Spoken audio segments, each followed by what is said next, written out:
Hello everyone. Before you get into the fluency passage questions, the first thing you're going to do is read that passage twice to someone at home or whisper read while you follow along with the recording in the next video.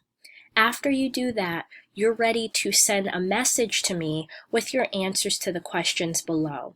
In the subject line of your message to me, go ahead and type in picture 1. And then in the message box, you can choose to write complete sentences or do a recording of your answers to the following questions. Number 1 says, who is the main character in the story? Number 2 says, what does the main character want? Number 3 says, what did Grandpa mean when he said, a picture is worth 1,000 words?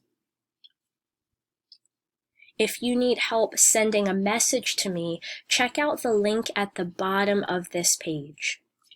Now you're ready to move on to the next video to listen to the recording of the passage, or you can click the small link and read the PDF passage.